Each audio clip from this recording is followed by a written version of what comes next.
अल्हम्दुलिल्लाह अल्हम्दुलिल्लाहि रब्बिल आलमीन वस्सलातु वस्सलामु अला रसूलिहिल करीम व अला आलिहि व अस्हाबिहि अजमईन अम्मा बाद वअऊज़ु बिल्लाहि मिनश शैतानिर रजीम बिस्मिल्लाहिर रहमानिर रहीम वलक़द यस्सरनल क़ुरआन लिज़्ज़िक्रि फ़हल मिन मुद्दकिर बिस्मिल्लाहिर रहमानिर रहीम रब्बिश्रह ली सदरी वयस्सिर ली अमरी वहलुल उक़दतम मिन लिसानी यफ़क़हू क़ौली। मेरे अज़ीज़ बहनों, आप सभी का दर्स कुरान मजीद में तहे दिल से खैर मक़दम है। अस्सलामु अलैकुम व रहमतुल्लाहि व बरकातुहू। कैसे आप सभी लोग? अल्हम्दुलिल्लाह अल्हम्दुलिल्लाह, हम भी अच्छे हैं। अल्लाह ताला आप सबको अच्छा रखे, सिरात मुस्तकीम पर रखे, बहुत खुशहाल रखे, दुनिया और आखिरत में दोनों में कामयाबी अता करे और आपकी औलाद को आपकी आंखों की ठंडक बना दें, आमीन। दर्स कुरान मजीद में आज फिर हम लोग गैदर हो चुके हैं और आपको पता ही है कि दर्स में आज नई सूरह स्टार्ट होगी। कौन सी? सूरह हज। सबको मालूम है लास्ट टाइम हम लोगों ने सूरह अंबिया मुकम्मल किया था और आज इंशाअल्लाह हम लोग सूरह हज तफसील से जानेंगे। तो सूरह हज मुसहफ़ में 22वें नंबर की सूरह है और इसका नाम हज जो टेकन है, माखूज़ है, वो आय नंबर 27 से माखूज़ है। इस सूरह की आय नंबर 27 में है वअज़्ज़िन फ़िन्नास बिल हज, तो वहाँ से ये टेकन है। साथ ही इसमें हज के मुतालिक डिस्कशन भी है। उसके अलावा ये सूरतुल हज ये वाहिद ऐसी सूरह है जो अरकान इस्लाम में से एक रुकन के नाम पर है।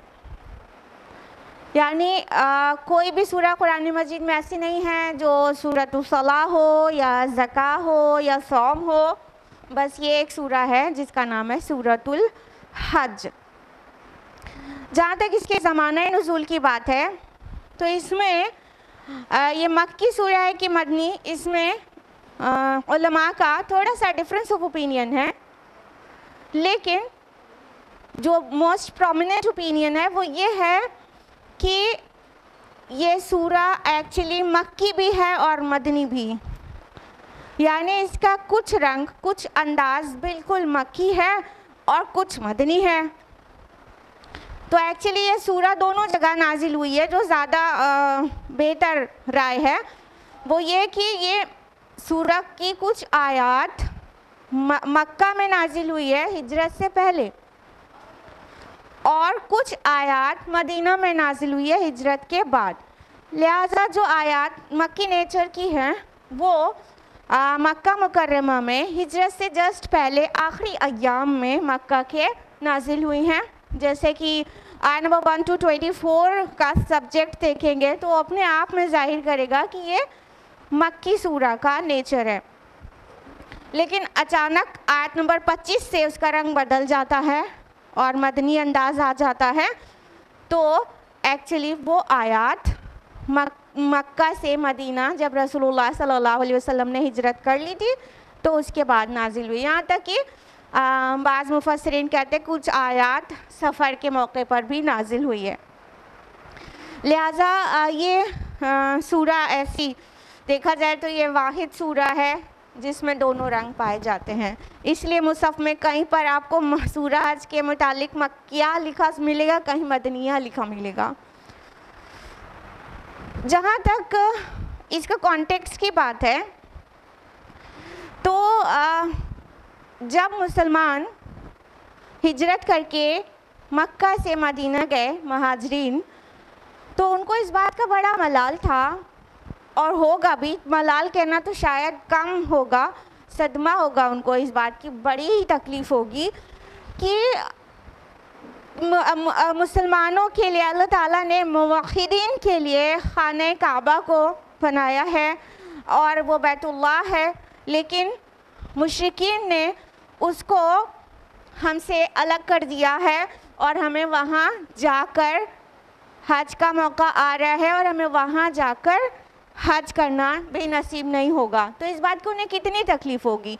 तो जब दुल्हिज्जा का महीना आ रहा था तो ये बिल्कुल नफसियाती मौका था कि मुसलमानों को भी एड्रेस किया जाए कि हज पे वो जो नहीं जा पा रहे, खाने काबा का तवाफ़ नहीं कर पा रहे, खाने काबा से जो महरूम है उनको भी एड्रेस किया जाए।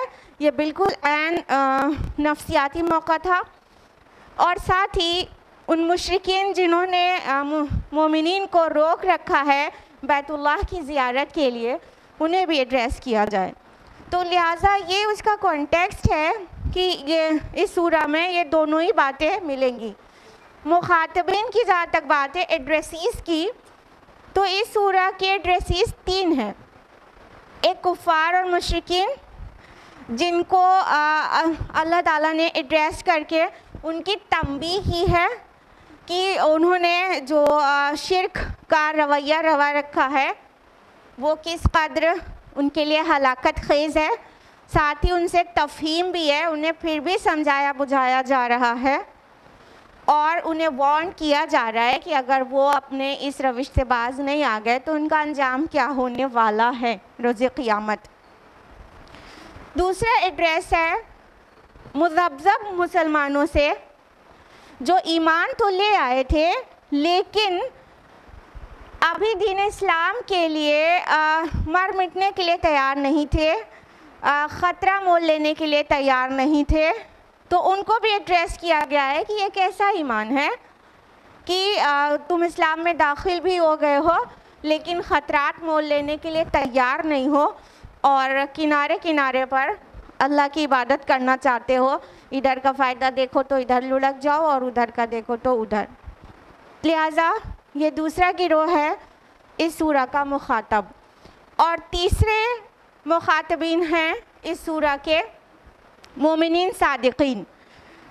अल्लाह ताला ने मोमिनीन सादिकीन ने से 2 लेवल्स पर एड्रेस किया है। एक जनरल है एड्रेस कि जो मुशरिकीन की तरफ से उन्हें तकलीफ़ पहुंच रही है कि बैतुल्लाह की ज़ियारत वो नहीं कर पा रहे, तवाफ़ नहीं कर पा रहे, हज के लिए नहीं जाने की पोजीशन में हैं, तो उसके मुतालिक है, मस्जिद हराम के मुतालिक। और दूसरा एड्रेस स्पेसिफ़िक है कि मोमिनीन सादिकीन से अल्लाह ताला क्या चाहते हैं और उन्हें किस तरह से इब्राहीम अलैहिस्सलाम की मिल्लत पर पैदा किया गया और अल्लाह ताला ने उनका नाम मुस्लिमीन रखा और किस तरह उन्हें फ़ेल खैर करना चाहिए और वो शहादत अलन्नास के मनसब पर फाइज कर दिए गए हैं। ये अजीम ज़िम्मेदारी उन्हें निभानी है। तो ये स्पेसिफ़िक एड्रेस भी है। तो तीनों तरह के लोगों से अल्लाह ताला का एड्रेस है इस सूरा में।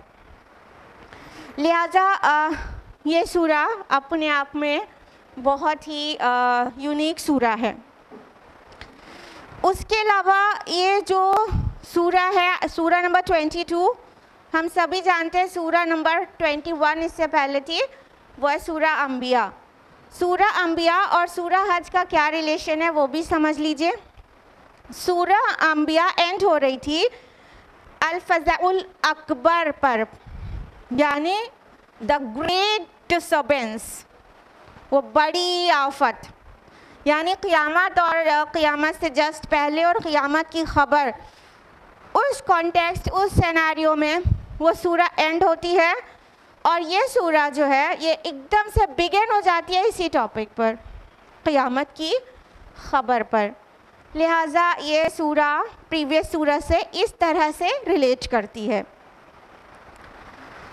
अब हम लोग बाकायदा तफसील से जानेंगे कि इस सूरा में अल्लाह ताला ने हमारे लिए क्या पैगाम दिया है सारी दुनिया के लिए। यानी अब इस तमीद के बाद बाकायदा आगाज़ होगा इस सूरा की एक एक आयत का दर्स का। सूरा हज की आयत नंबर 1 है। अऊज़ु बिल्लाहि मिनश शैतानिर रजीम बिस्मिल्लाहिर्रहमानिर्रहीम। लोगों, अपने परवरदिगार से डरो, बिलाशबा क़यामत का ज़लज़ला बहुत ही बड़ी चीज़ है।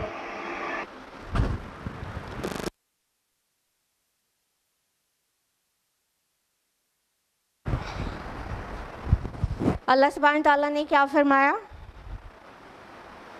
कि ए लोगों, अपने परवरदिगार अपने रब के गज़ब से बचो, अल्लाह का तक़वा इख्तियार करो, डरो उस दिन से, क्योंकि जो क़यामत का ज़लज़ला है वो बहुत ही बड़ी चीज़ है। यहाँ पर इन ज़लज़लत अस्साअ आया है, बेशक क़यामत का ज़लज़ला। ज़लज़ला लफ्ज़ से आप सभी वाकिफ़ हैं। ज़लज़ला मीन्स होता है अर्थक्वेक, यानी जब ज़मीन हिला दी जाती है तो उसको ज़लज़ला कहते हैं हम सभी ना। तो क़यामत का जो भूचाल होगा, क़यामत की जो हौलनाकी होगी, वो बिगिन कैसे होगी? ज़मीन हिला दी जाएगी। फर्स्ट ऑफ ऑल ये समझना चाहिए कि ज़मीन कैसे हिलेगी और क़यामत की जो एकदम आखिरी निशानियाँ हैं वो कैसे ज़ाहिर होंगी।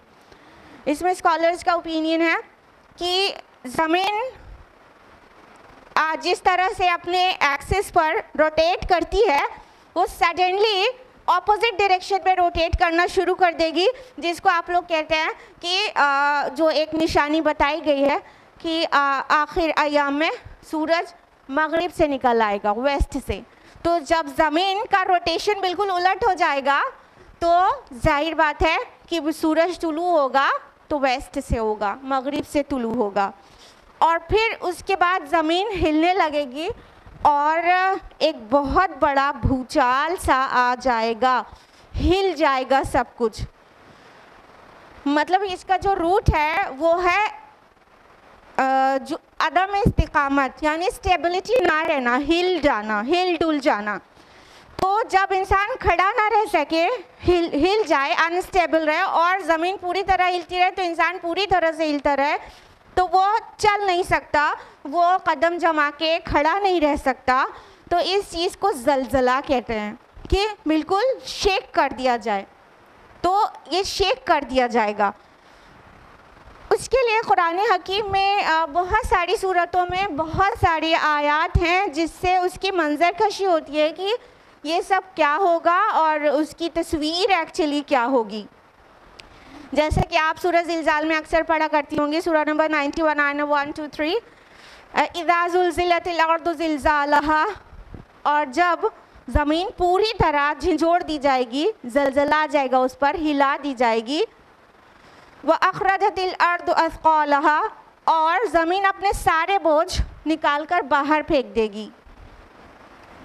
व क़ालल इंसानु मा लहा, और इंसान कहेगा कि ये इसे क्या हो गया है। यानी जब ज़मीन पूरी तरह से शेक हो जाएगी तो इंसान हैरान हो जाएगा और कहेगा ये सब क्या हो रहा है, ये क्या हो गया है ज़मीन को। इस तरह फरमाया सूरह नाज़ियात सूरह नंबर 79 आयत नंबर 6 to 9 में, यौम तरजुफुर राजिफा, जिस दिन हिला दिया जाएगा ज़लज़ले से, बहुत ज़ोरदार झटका दे दिया जाएगा। तत्बउर रादिफा, और फिर उसके बाद दूसरा झटका आएगा उसके पीछे, कुलूब यौमइज़िन वाजिफा, तो उस दिन हर दिल काँप रहे होंगे। अबसारुहा खाशिआ, उनकी आंखें खौफज़दा होंगी।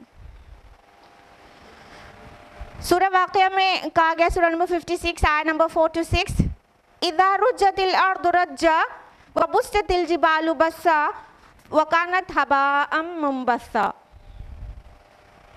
जिस रोज़ ज़मीन झंझोड़ डाली जाएगी और पहाड़ रेज़ा रेज़ा होकर गुबार की तरह उड़ने लगेंगे। ये सारी मंजर कशी है। ये जो आयत जब हम पढ़ा करें तो सोचा करें कि इतना हौलनाक दिन होगा, इतना। सूरह मुज़्ज़मिल सूरह नंबर 73 आयत नंबर 17 में कहा गया फ़कैफ़ तत्तक़ून इन कफ़रतुम यौमन यजअलुल विल्दान शीबन इस्समाउ मुनफ़तिरुम बिह, कि अगर तुमने रसूल की नहीं मानी तो कैसे बचोगे उस दिन की आफत से जो बच्चों को बूढ़ा कर देगा और जिसकी शिद्दत से आसमान फटा पड़ता है। और फरमाया सूरह अल-हक़्क़ा सूरह नंबर 69 में फ़इज़ा नुफ़िक़ फ़िस्सूर नफ़क़तुन वाहिदा, बस जब सूर में फूंक मारी जाएगी और ज़मीन और पहाड़ एक ही चोट में तोड़ फोड़ डाले जाएंगे तो वो वाक़या अज़ीम पेश आ जाएगा। इसके अलावा भी और डिस्क्रिप्शन है क़यामत का कुरान हकीम में। अल्लाह ताला क्यों कर हमें डिस्क्राइब करते हैं कि रोज़े क़यामत क्या होगा, किस तरह होगा और इतना खौफनाक होगा, क्यों कर होगा, ताकि इंसान के अंदर कुछ तो डर पैदा हो, कुछ संजीदगी पैदा हो।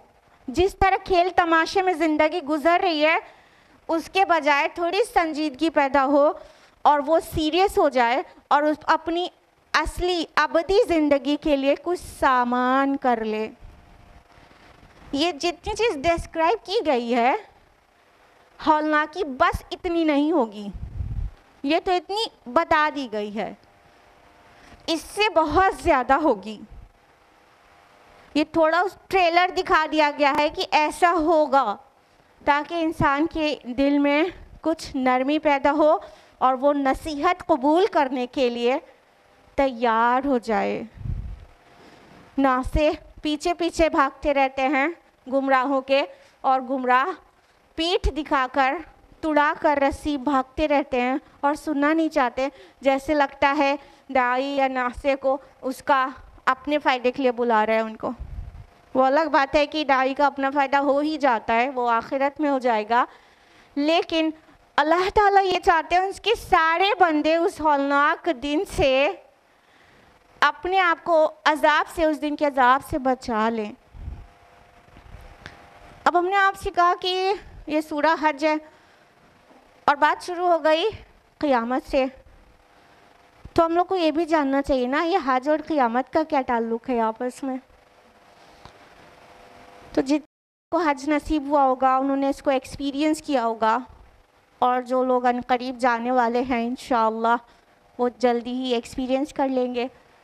ये हज और क़यामत में बहुत मुशाबहत है। हज के सफ़र पर इंसान अपने दिल दिमाग के दरवाज़े खोल कर जाए और उसे क़यामत याद ना आए, ऐसा हो ही नहीं सकता है। देखिए कितने पॉइंट्स पर मुताबिकत है हज और क़यामत में।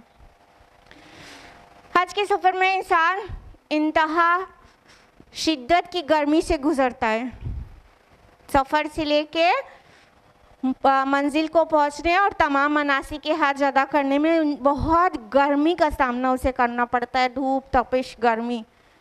यही सेम सीन नहीं है क़यामत का। रोज़े महशर कितनी गर्मी होगी और कितनी तपिश में लोग होंगे, यहाँ तक कि कुछ लोग पसीने पसीने होकर कुछ के पसीना घुटनों तक होगा, कुछ का टखनों तक, कुछ का और ऊपर तक होठों तक भी डिपेंड करेगा अमाल पर। उसके अलावा जिस तरह हज में एक भीड़ नज़र आती है इतने लोगों की एक साथ, वो क़यामत की याद दिलाता है मैदान महशर की कि आदम ता क़यामत तक पैदा होने वाले इंसान उस दिन उठाए जाएंगे तो किस कदर भीड़ होगी।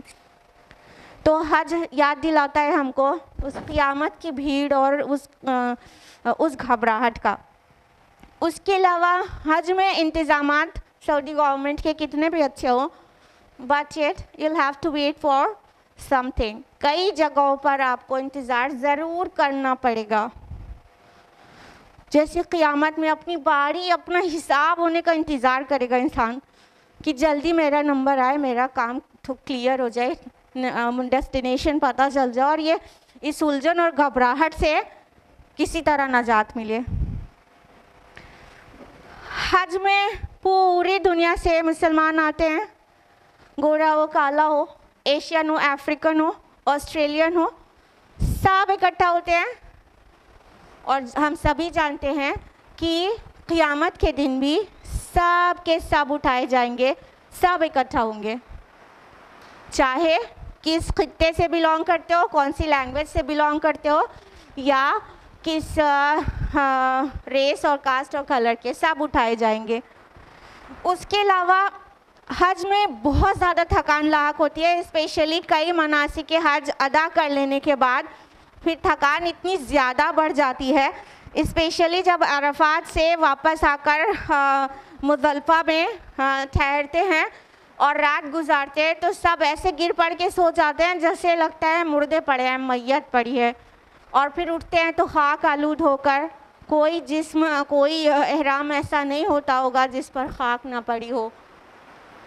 तो ये बिल्कुल क़यामत का मंज़र सामने ला देता है कि इंसान भी कब्रों से उठेगा, लिबास तो होगा नहीं, मुमकिन है उस मिट्टी से ही कुछ तन ढक जाए। उसके अलावा जब मुज़दलिफ़ा से मिना की तरफ पहली बार रमी जिमार के लिए जाते हैं तो सब एक डायरेक्शन में चलते चले जाते हैं।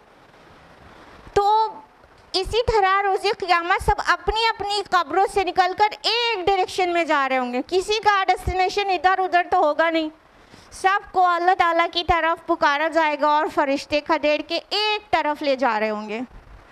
तो वो एक तरफ ले जाने वाला मंज़र जो है, जाने वाला रमी के लिए, वो कहीं ना कहीं क़यामत का एक मंज़र नज़र के सामने ला देता है। उसके अलावा हज में भी इतनी भीड़ के दरमियान अगर कोई अपने से बिछड़ जाए तो उसको मतलब ढूंढना बहुत मुहाल काम है। क़यामत के दिन भी ऐसे ही हम अपने अपनों को आसानी से नहीं ढूंढ पाएंगे। फ़िक्र रहेगी फलक कहाँ है, जी चाहेगा को पता चल जाए उसका क्या हुआ, लेकिन ढूंढना इतना आसान नहीं होगा। आदम अलैहिस्सलाम से लेके क़यामत तक पैदा होने वाले सारे लोग होंगे। तो लिहाजा हज और क़यामत का भी बहुत बड़ा ताल्लुक़ है। तो अभी जिनको हज नसीब नहीं हुआ है वो जाएंगे तो अल्लाह वास्ते हर मौके पर क़यामत को भी याद करिएगा, दिल में नरमी पैदा होगी, रिक़्क़त तारी होगी और बहुत अच्छी तरह दुआ कर सकेंगे। तो अल्लाह सुब्हान तआला ये आयत नंबर 1 में क्या फरमा रहे हैं कि बेशक ऐ लोगों अपने रब से डरो, जो क़यामत का ज़लज़ला है वो बहुत ही हौलनाक चीज़ है। मतलब इस बात से आगाह किया जा रहा है कि इससे पहले कि तुम वो दिन देखो, तुम कुछ पेशगी सामान कर लो, कुछ मुंह दिखाने लायक अमाल कर लो, नहीं तो वो दिन बहुत हौलनाक होगा और गुनाहगारों को ही वो दिन देखना होगा। तो ये थी आयत नंबर 1। अब आयत नंबर 2 समाअत फरमाइए।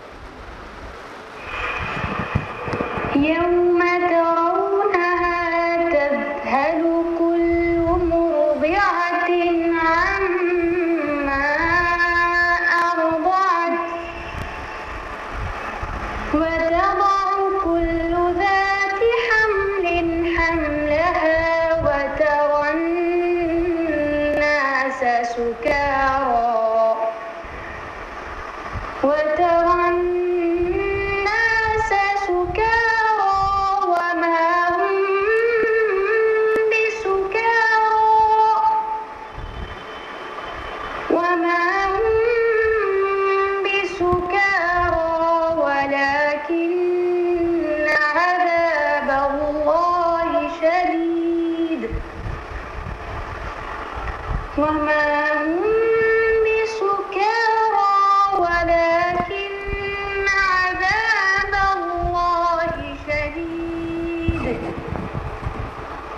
जिस दिन तुम उसे देख लोगे, हर दूध पिलाने वाली अपने दूध पीते बच्चे को भूल जाएगी और तमाम हमल वालियों के हमल गिर जाएंगे और तू देखेगा कि लोग मदहोश दिखाई देंगे।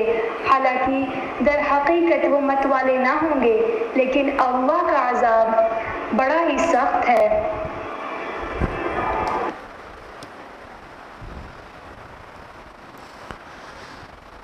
उस दिन की हौलनाकी को मज़ीद बयान किया गया आय नंबर 2 में कि आप उस दिन की हौलनाकी देखेंगे तो हालत ये होगी कि हर दूध पिलाती हुई माँ अपने दूध पीते बच्चे को भूल जाएगी, छोड़ के भाग जाएगी।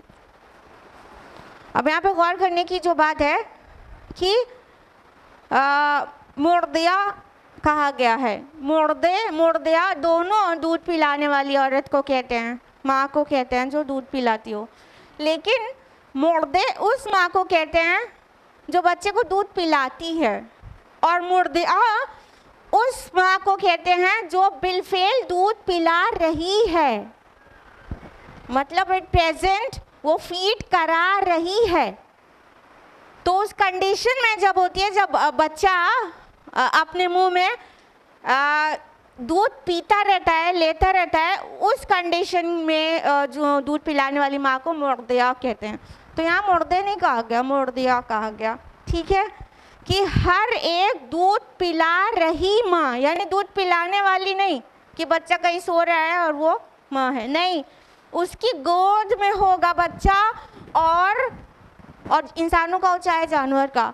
और जब क़यामत की हौलनाकियाँ शुरू होंगी तो वो बच्चे को छोड़ेगी और भाग निकलेगी। क्यों मिसाल दी गई है इससे? देखिए, दुनिया में माँ की ममता मशहूर है कि नहीं है? उस माँ की ममता में भी सबसे ज़्यादा मोहब्बत और अटेंशन का जो टाइम होता है माँ के लिए, अपने बच्चे के, माँ का अपने बच्चे के लिए, वो वक्त होता है जब उसे फीड करा रही होती है। जब वो फीड करा रहेगी तो हस्बैंड कुछ कहे रुक जाइए, बच्चे को दूध पिला रहे हैं, दूसरे बच्चे कुछ कहें ठहर जाओ, डिस्टर्ब मत करो, अभी मैं दूध पिला लूँगी तभी उठूँगी। पूरा फोकस और पूरी अटेंशन बच्चे की तरफ होती है जो उसके निपल्स को मुंह में लेकर चूस रहा है।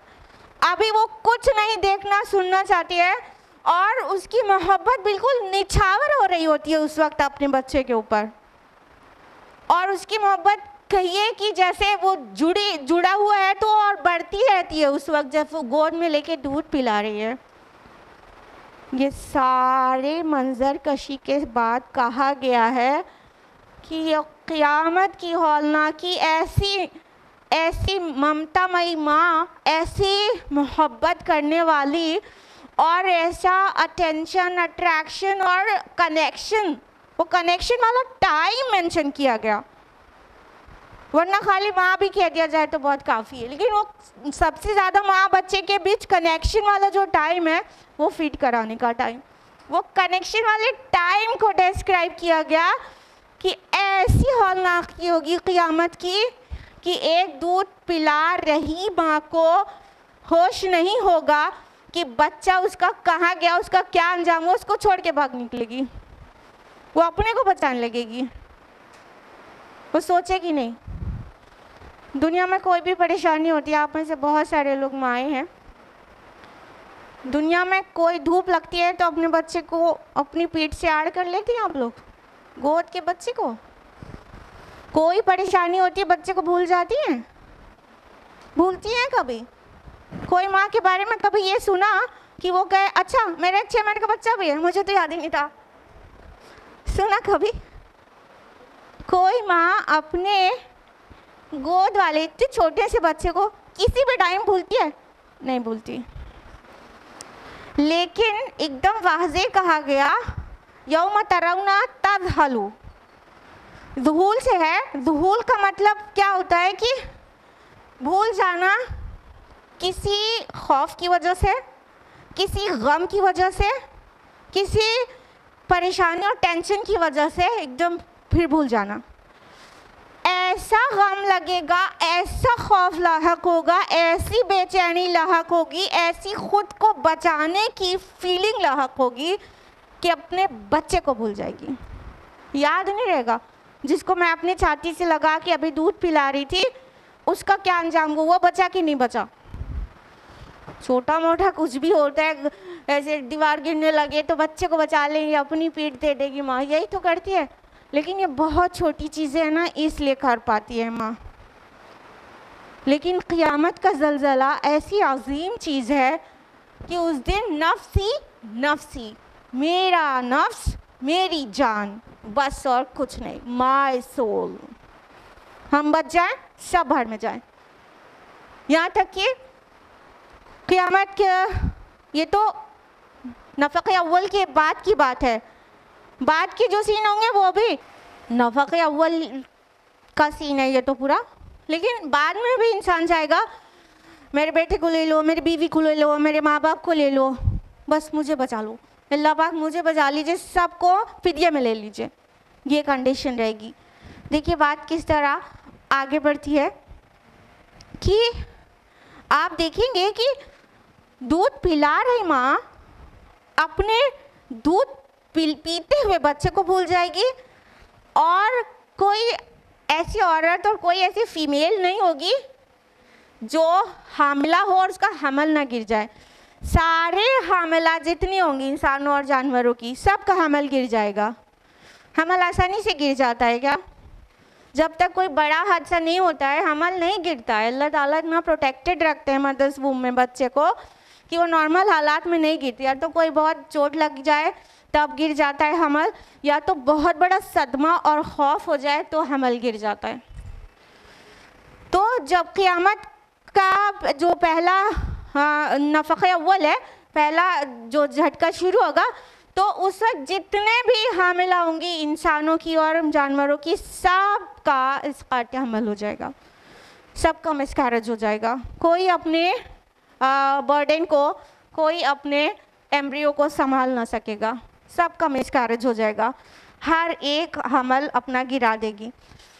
और तुम देखोगे कि जैसे लोग मदहोश हैं, जैसे ड्रिंक किया हुआ है, इंटॉक्सिकेटेड हैं, लेकिन वो इंटॉक्सिकेटेड नहीं होंगे, उन्होंने कोई ड्रिंक नहीं पिया होगा।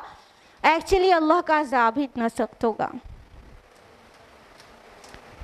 पहली बात तो ये कि जब इंसान ज़लज़ला आएगा तो इंसान ठहर नहीं सकेगा ना, लुढ़केगा, खड़ा नहीं हो सकेगा, तो उससे भी नशे में लगेगा। दूसरी बात, नशे में इंसान की क्या हालत होती है, उसके चेहरे की हवाइयाँ उड़ी रहती हैं, उसे खुद अपना होश नहीं होता। वालिदैन और बच्चों का तो क्या होगा, अपना होश नहीं रहता। तो जब तो क़यामत का ज़लज़ला आएगा तो इंसान को अपना होश नहीं होगा कि वो क्या कह रहा है, वो क्या देख रहा है, वो बदहवास होगा। इसलिए एकदम वाज़े कहा गया कि वतरन्ना से सुकारा, और आप देखेंगे जैसे लोग नशे में हो, वह अंतुम वमाहुम बिसुकारा, और वो नशे में नहीं होंगे। उन्होंने कोई ना विस्की पी होगी, ना बियर और ना रम और ना कोई शैम्पेन, कोई भी चीज़ उन्होंने इंटॉक्सिकेशन नहीं किया होगा, लेकिन वो क्या है, वलाकिन अज़ाबल्लाहि शदीद, असल में अल्लाह का अज़ाब ही इतना सख्त है कि वो बदहवास हो जाएंगे। ये जो सुकारा लफ्ज़ है ये मतलब शक्कर उसको भी कहते हैं, चाहे नशे ड्रिंक करने से नशा है या मोहब्बत का भी नशा होता है उसके लिए भी आता है, या सकरतुल मौत भी कुरानी इस्तिलाह है, मौत का नशा, मौत की बेहोशी, मौत की मदहोशी, यानी जब अपना होश खुद ना रहे। लिहाजा वो दिन ऐसा होगा कि इंसान को अपना खुद का होश ना होगा। असल में ना ही उन्होंने कोई नशा किया होगा, ना ही कोई और रीज़न होगा सिवाय इसके कि अल्लाह का अज़ाब देखकर बदहवास हो चुके होंगे। इतना शदीद है। क्यों डराया जा रहा है भाई? बहुत सब सहमे सहमे बैठे हुए हैं। हाँ, क्यों डराया जा रहा है? मुझे बताइए, बताइए। अल्लाह ताला चाहता है आप डर के रहें और ज़िंदगी भर डरते रहें, आखिर में डरते रहें। क्या चाहते हैं अल्लाह ताला? क्यों पूरी मंजर कशी करके आपको डराया जा रहा है? ताकि संजीदगी पैदा हो। प्लान सेट करें कि करना क्या है, वरना बेमाना ये सब चीज़ें। अल्लाह ताला कोई नेगेटिव खौफ नहीं दिला रहा है कि इंसान खौफज़दा जिए, उसकी साइकोलॉजी डिस्टर्ब हो जाए, नहीं, संजीदगी दिलाई जा रही है ताकि कुछ आगे का हम इंतज़ाम कर लें। हर सोल को देखना चाहिए कि उसने कल के लिए क्या कमाया है, क्या पेशगी सामान किया है।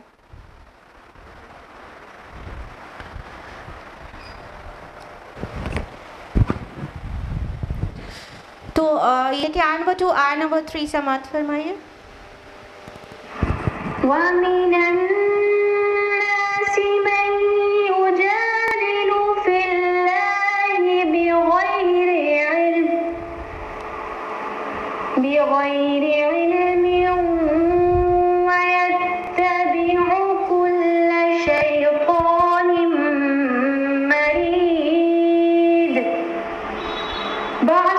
अल्लाह के बारे में बातें बनाते हैं और वो भी बेइल्मी के साथ और हर सरकश शैतान की पैरवी करते हैं।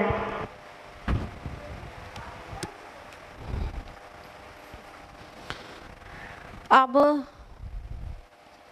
क़यामत की मंजर कशी कर कर बताया जा रहा है कि इतने अजीम दिन को भूले हुए हैं और बग़ैर इल्म के साथ, विदाउट नॉलेज, झगड़ा करते हैं अल्लाह के बारे में और क़यामत के बारे में भी झगड़ा करते हैं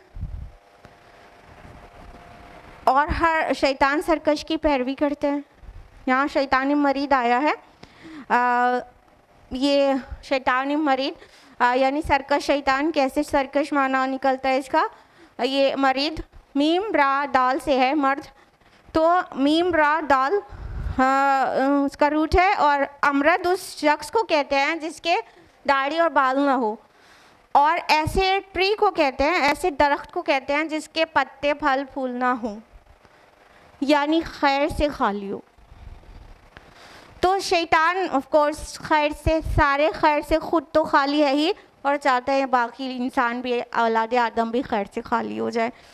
तो लिहाजा कहा गया कि शैतान मरीद की पैरवी करते हैं और बग़ैर इल्म के झगड़ा करते हैं।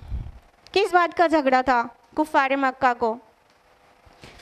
असल में अल्लाह ताला के वजूद और उसकी हस्ती के नाम पर झगड़ा नहीं था। They knew it very well कि Creator is one, He is supreme power। वो जानते थे, अल्लाह नाम से जानते थे। उनको झगड़ा अल्लाह ताला की हस्ती और वजूद का नहीं था, उनको झगड़ा था अल्लाह ताला के इख्तियारात और हुकूक का। यानी कि वो ये नहीं कहते थे कि गॉड है ही नहीं, अल्लाह है ही नहीं और ये सब अपने से चल रहा है, ये तो एथियस्ट कहते हैं, लेकिन वो नहीं कहते थे। उनको इख्तियारात का झगड़ा था कि उनको प्रॉब्लम ये थी कि उनको दोबारा वो अल्लाह ताला फिर से पैदा फरमा देगा और वो हिसाब और किताब लेने पर कादिर है, मुर्दों को ज़िंदा कर लेने पर कादिर है। उनको इस बात का झगड़ा था। तो बग़ैर इल्म के रसूल से झगड़ा करते हैं कि तुम कहते हो वो दिन आएगा और क़यामत का दिन तो कब आएगा, और तुम कहते हो कि तुम सब मर जाओगे और फिर उठाए जाओगे, तो ज़रा हमारे जो आबा व अजदाद हैं इनकी हड्डियाँ चूरा चूरा हो गई हैं, ज़रा इनको रिवाइव करके दिखाओ। ये तरह तरह से रेडिक्यूल करना रसूलुल्लाह सल्लल्लाहु अलैहि वसल्लम को जब वो क़यामत और आखिरत की ख़बर दे, तो वो इसी झगड़े पर था। तो अल्लाह ताला इंतहाई नाराज़ होकर कह रहे हैं कि वो बग़ैर इल्म के झगड़ते हैं। उनको पता नहीं है इस बात के लिए कि अल्लाह ताला इस चीज़ पर बिल्कुल ही कादिर है कि वो उनको रिवाइव कर दे और उन्हें रिजरेक्ट करके उनका हिसाब किताब ले ले। तो ये झगड़ा बग़ैर इल्म के इस तरह किया जाता है। अब तो अल्लाह की हस्ती पर भी झगड़ा है, जिदाल इस बात पर भी है कि कोई क्रिएटर भी है। अब तो नेचुरलिज्म, एग्जिस्टेंशियलिज्म और न जाने कौन कौन सी फिलोसफीज़ आ गई हैं।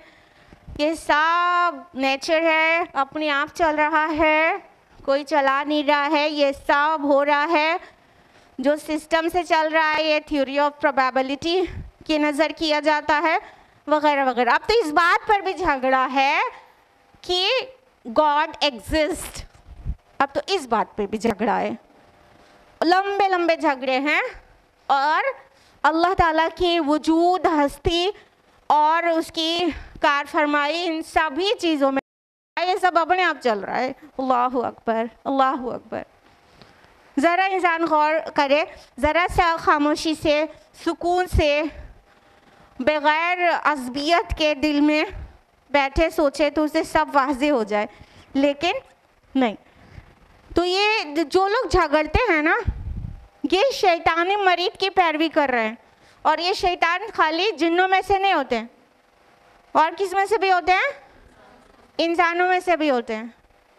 ये जो कुफ्र और के जो ठेकेदार हैं, सरदार हैं गुनाहों के, ये वो भी होते हैं, इंसानों में से भी होते हैं। तो उनकी पैरवी करते हैं ये लोग जो कहते हैं कि क़यामत आएगी, अल्लाह ताला इस चीज़ पर कादिर है। कैसे? तो ये शैतान की पैरवी करने वाले लोग हैं। आप देखिए, अल्लाह क़यामत और दीन के नाम पर वाक़ईतन हर जगह झगड़ा है। कुछ इन्वर्टेड कॉमर्स रोशन ख्याल लोग जब किसी भी रिलीजन से उनका ताल्लुक़ होता है, वो कोई भी रिलीजन से ताल्लुक़ रखे, उनके अच्छे बिजनेस टर्म्स होते हैं, अच्छी फ्रेंडशिप होती है, अच्छी नेबरहुड होती है, सब कुछ अच्छा होता है और बहुत अच्छी तरह से चला पा रहे होते हैं उसको, यानी वो रिश्ते को अच्छे से मैनेज कर पा रहे होते हैं। फिर कोई दीन की बात आ जाती है तो कहते हैं ऐसा, ये सब बात मत किया करो, रिलीजन को बीच में लाया ही मत करो। ये रिलीजन हमेशा ही झगड़ा डालता है, ये लोगों में इख्तिलाफ पैदा करता है और लोगों को अलग कर देता है। ये जो मजहबी लोग हैं ना, ये झगड़े का ही जो है वो मीडियम है। तो ये मजहब की बात ही मत किया करो, दीन हमेशा झगड़ा डालता है। अल्लाहु अकबर। दीन तो सिखाता है कैसे पीसफुली को एग्जिस्ट करना है, लेकिन ये शैतान की पैरवी करने वाले लोग हैं। घर में भी देखिए, बेटी है, बेटा है या कोई भी दीन पर चलना शुरू हो गया। अब रोशन ख्याल माँ बाप लोग सबसे ज़्यादा दीन के नाम पे झगड़ा करते हैं अपने बच्चों से। तुम तो ऐसी हो गई हो, तुम तो वैसी हो गई हो, तुम सनकी हो, तुम पागल हो, इतना भी दीन में एंग्रॉस्ड मत हो, तुम्हारे डेवलपमेंट सफ़र करेगा, तुम्हारे जो तुम्हारे कामयाबी है वो सफ़र करेगी। दीन के नाम पे झगड़ा, घर के अंदर भी। फिर मुख्तलिफ अकायद होते हैं, उसमें झगड़ा। मतलब हमारा दीन झगड़ा डालने के लिए आया था क्या? माज़अल्लाह सुम्मा सुम्मा माज़अल्लाह। हमारा दीन झगड़ा निपटाने के लिए आया है। हमारा दीन पीसफुली किस तरह एग्जिस्ट करना है ये सिखाता है। ये हमारा अंदाज़ फ़िक्र है कि हम कहें दीन झगड़ा डालता है। दीन तो झगड़े को सब निपटा देता है, सारे झगड़े को सॉल्व कर देता है। जो पूरी शरीयत है, पूरा कुरान है, वो उसकी ना जाने कितनी आयत उखुव्वत पे बात करती हैं, भाईचारे पे, यूनिवर्सल ब्रदरहुड पे बात करती हैं। लेकिन हम झगड़ा करते हैं और बग़ैर इल्म के झगड़ा करते हैं। इल्म असल वो इल्म है ना कि जो आसमानी वही के ज़रिए आए, और भी इल्म के ज़राए हैं वो सभी रिलायबल हैं, लेकिन जो मोस्ट ऑथेंटिक नॉलेज है वो है इल्मुल वही, जो अल्लाह ताला खुद भेज दे फरिश्ते के ज़रिए रसूलों पर। तो इल्मुल वही जिसके पास हो तो फिर वो झगड़ा थोड़ी करेगा। और सही वाला इल्म हो, हम जानते हैं कि दीनदार कहलाने वाले लोग भी खूब अच्छी तरह झगड़ा करते हैं। I don't know, I am aware of it. लेकिन जो सही दीन जानते हैं, ठीक से दीन को समझते हैं, वो झगड़ा एक्चुअली नहीं करते हैं। वो झूठे दीनदारों से बड़े सोसाइटी में डिस्टर्बेंसेस हैं, आई डोंट नो। तो ये क्या है? शैतान की पैरवी करने वाले लोग हैं।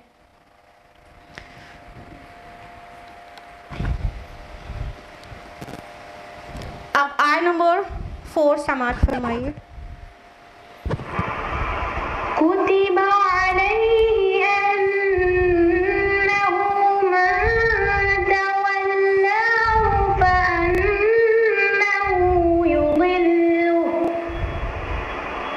फअन्नहु युदिल्लुहु व यहदीहि इला अज़ाबिस सईर।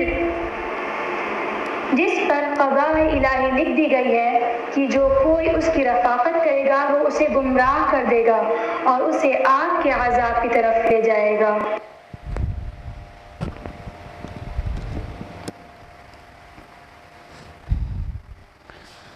तो जो लोग भी शैतान की पैरवी करते हैं, उस पर लिख दिया गया है, कुतिबा कहा गया, कुतिबा अलैहि, उन पर लिख दिया गया है, उनके लिए तय कर दिया गया है, उनके लिए मुकर्रर कर दिया गया है कि जो लोग भी ऐसे शैतानों को अपना दोस्त बनाएंगे तो वो राह रास्ते से उन्हें भटका ही देंगे और जहन्नम के गड्ढे में ले जाकर गिराएंगे, वहाँ गिरा के छोड़ेंगे।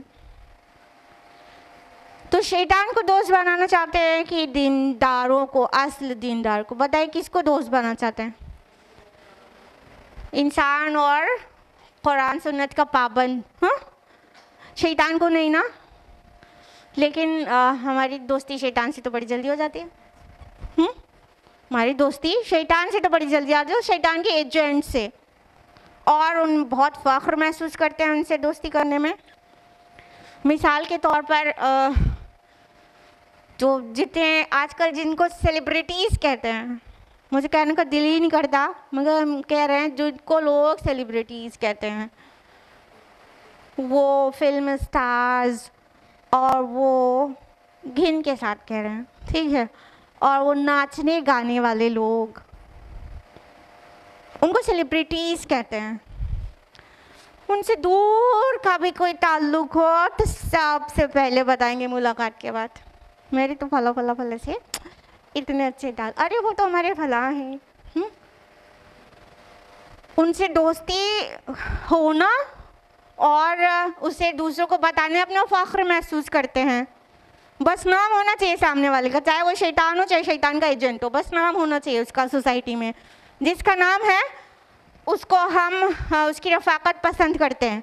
वो अपनी पार्टी में बुला ले तो फिर साल का सबसे खुशनसीब दिन हुआ हमारे लिए। हाँ, कौन सा दिन? जिस दिन कोई नाचने गाने वाला अपनी पार्टी में बुला ले, अल्लाह अकबर। तो हम बुरों की दोस्ती तो बहुत जल्दी इख्तियार कर लेते हैं, ज़ुबान से कहने सुनने में अजीब लगता है, शैतान की दोस्ती नहीं, हम पसंद नहीं करते। लेकिन शैतान और शैतान के एजेंट और वो शैतान की जो तालीमात थी वो जिनके अंदर है, उनसे तो हम बड़े शौक़ से दोस्ती करते हैं और बड़ा निभाते हैं और फ़ख्र से बताते हैं मेरे वे फला तो मेरे दोस्त है। तो असल में वाक़अतन अगर ऐसे लोगों से दिली मोहब्बत रखी जाए और दोस्ती रखी जाए तो भटका ही देंगे राह रास्ते और गिरा देंगे जहन्नम में ले जाकर।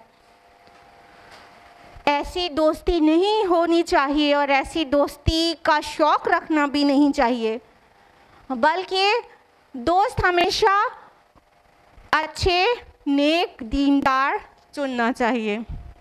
अल्लाह के नबी सल्लल्लाहु अलैहि वसल्लम की हदीस है ना, बहुत प्यारी सी, बुखारी की है कि साथी की, एक अच्छे साथी की मिसाल ऐसी है जैसे कि कोई मुश्क बेचने वाला तो उसके पास बैठेगा, चाहे उसे कुछ ख़रीदे या ना ख़रीदे, खुशबू तो ले ही लेगा। और बुरे साथी की मिसाल ऐसी है कि जैसे कोई लोहार जो अपनी भट्टी पर है तो वहाँ बैठेगा, उसका साथ इख्तियार करेगा, तो चाहे भट्टी तेरे कपड़ों को जलाए या ना जलाए, लेकिन उसकी महक और उसकी चिंगारी तो कुछ ना कुछ लगेगी। तो जब गुड कंपनी में होता है इंसान, तो उसकी दोस्त की अच्छी बातें भी सामने वाले के अंदर आके रहती है। काफ़ी बदलने लगता है अच्छी दोस्ती इख्तियार करके इंसान, यानी गुड चेंजेस आने लगते हैं उसके अंदर। लेकिन अगर कोई बुरी दोस्ती बुरे साथ इख्तियार करता है तो कुछ ना कुछ पहले के मुकाबले भटक ही जाता है, बेराह रवी इख्तियार कर लेता है।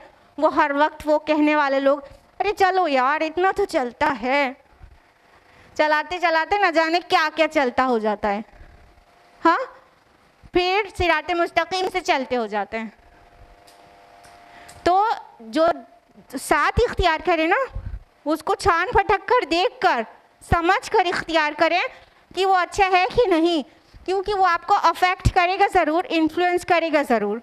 गुड चेंजेस भी आएंगे ही आएंगे अगर नेक है, और बुरे चेंजेस भी आ सकते हैं अगर साथी बुरा है। या तो आपके अंदर इतनी इम्यूनिटी हो, इतनी ईमानी इम्यूनिटी कि बुरों के साथ भी रहें, तो उन्हें सिखा के लौटें, उन्हें कुछ सिखा दें, उनका रंग अपने ऊपर नहीं चढ़ाएं, अपना रंग उनके ऊपर चढ़ा के लौटें। तब तो बात है कि ऐसे से मिलते हैं। लेकिन दिली दोस्ती तो दीनदारों से, दिली दोस्ती तो अल्लाह वालों से। सिबगत अल्लाह वमन अहसनु मिनल्लाहि सिबगा। अल्लाह का रंग इख्तियार करो, अल्लाह के रंग से अच्छा किसका रंग है? तो जो अल्लाह वाले हैं उनकी कंपनी पसंद होना चाहिए। वो जो बुरा साथी कहा है उसके साथ बैठने का मकसद उसकी बुराई को दूर करना, उसको सिराते मुस्तकीम की दावत देना। लेकिन दिली दोस्ती सिर्फ अच्छे साथी से, क्योंकि आखिरत में आप सबको मालूम हुई नहीं ये बात, आखिरत में जो अंजाम होगा वो उनके साथ होगा जिससे दिल मिले हुए थे, जिससे दिली मोहब्बतें थीं, उसके साथ इंसान उठाया जाएगा। तो अंबिया, शोहदा, सिद्दीकीन, सालिहीन के साथ आखिरत में उठना चाहते हैं हम और आप, कि वो नाचने गाने वाले, वो बेहया, बदकिरदार, हर चीज़ चलता है कहकर ना जाने कितनी बेहयाई करने वाले, उनको रोल मॉडल समझ के बैठ जाते हैं हमारे बच्चे, और हम मना भी नहीं करते। ऊपर से कहते हैं देखिए ठीक है हमारा बच्चा फला की तरफ डांस करता है, ज़रा डांस करके दिखाओ ना। फिर सब लोग ताली बजाते हैं, हंसते हैं, कितना अच्छा डांस करता है। धीरे धीरे वो रोल मॉडल हो जाता है उनका, वो नाचने वाला, वो गाने वाला। तो अच्छा साथी रखेंगे तो अच्छे असरात आएंगे इंशाल्लाह, और बुरा साथी होगा तो बुरे असरात। तो ये शैतान और शैतान के एजेंट्स को कभी साथी न बनाएंगे तो उनका तो मकसद ही है कि सिराते मुस्तकीम से आपको भटका दे, राह रास्त से भटका कर कहीं दूर ले जाकर फेंक दे। शैतान को इसी बात की चिढ़ है ना कि आदम अलैहिस्सलाम को अल्लाह ताला ने पैदा किया और उन्हें इज़्ज़त दी, तो वो इस बात से जल गया कि मतलब हमसे ज़्यादा इज़्ज़त किसी और को क्यों मिल गई। तो अब इसकी वजह से मैं गुमराह हुआ हूँ, तो इसके सारे औलादों को भी मैं गुमराह करके दम लूँगा। और शैतान के अंदर डिटर्मिनेशन बहुत है, उसने जो कहा है वो करता है। हमें और आपको शैतान की ये अच्छी बात सीखनी चाहिए, वो बुरी बातों के लिए डिटर्मिन्ड है, हमें डिटर्मिनेशन तो सीखना चाहिए लेकिन अच्छी बातों के लिए। तो शैतान जो अल्लाह से प्रॉमिस करके आया ना, वो वादे को आज तक निभा रहा है, क़ियामत तक निभाता रहेगा। एक इंडिविजुअल इंसान के आखिरी सांस तक भी कोशिश में लगा रहता है, जब तक रूह नहीं निकल जाती वो कोशिश नहीं छोड़ता है। तो देखिए कितना डिटरमाइंड है, फॉर्मली डिटरमाइंड है अपने मोटिव पर। लेकिन हम लोग अभी कुछ तय किया होगा, कुछ अच्छी बातें कि हाँ आप सुधर जाएं, सोच रहे हैं अब ये करेंगे अच्छे काम और वो बुरे काम नहीं करेंगे, अभी घर जाएंगे और भूल जाएंगे। तो शैतान की भी अच्छी बात सीख लें और उसको कभी साथी ना बनाए। इन्नहु लकुम अदुव्वुम मुबीन, वो तुम्हारा खुला हुआ दुश्मन है, वाज़े क्लियर ओपन एनिमी। तो अल्लाह ताला कहते हैं कि जो भी उसको इनको शैतान और शैतानी एजेंट्स को जो भी दोस्त बनाएगा तो वो लीड करेंगे जहन्नम के अज़ाब की तरफ। और शैतान की एक आदत और जान लीजिए ताकि वो अपने अंदर कभी ना आने दें। किसी को कामयाबी और तरक्की मिलते हुए देख के वो जल भून गया था और उसे लगा इस प्लेस का तो मैं डिजर्विंग हूँ। क्या हमारे और आपके दरमियान सोसाइटी में ऐसे लोग नहीं हैं जो किसी को कामयाबी मिलते हुए देख के उनको ऐसा लगता है कि मैं तो उससे ज़्यादा इंटेलिजेंट हूँ, मुझे तो उससे ज़्यादा नॉलेज है, मैं तो ये मैं तो वो। उसको कैसे चुन लिया गया, उसका सिलेक्शन कैसे हो गया, मेरा कैसे नहीं। और बस यही बात उसको उससे अदावत कर लेने के लिए काफ़ी हो जाती है। ऐसे लोग हैं, किसी को इज्जत मिलते हुए देख के उनसे देखा नहीं जाता है और वो अपने को वहाँ एक्सपेक्ट कर रहे होते हैं ये मेरा हक था, लेकिन वो ख़याली हक था। अपने ख़याल में उन्होंने सोचा था कि मेरी तरक्की होकर हम यहाँ पे पहुँच जाएंगे और कोई और पहुँच गया वहाँ पर, तो बस हसद करने लगे। तो ये हसद भी वो शैतान का काम है जो इंसानों में डालता है और उसका एक टूल है। तो वो सिखा देता है इंसानों को तो ताकि वो भी हसद करें और जैसे वो मरदूद हो गया बाकी औलाद आदम भी मरदूद हो जाए, अल्लाह न करे। तो ये था आज का दर्स। 4 आयत हो पाई हैं। अल्लाह ताला से दुआ है कि हम सभी को कुरान मजीद पढ़ने, समझने, गौर फ़िक्र करने, अमल करने की तौफ़ीक़ अता फ़रमाए। अल्लाह ताला हमको क़यामत की हौलनाकी और आखिरत के अज़ाब से बचा ले। अल्लाह ताला हम सबको अंबिया, शुहदा, सिद्दीक़ीन और सालिहीन की जमात में आखिरत में रिज़रेक्ट करे। आमीन। वाखिर दावाना अनिल हम्दुलिल्लाहि रब्बिल आलमीन। वस्सलामु अलैकुम व रहमतुल्लाहि व बरकातुहू।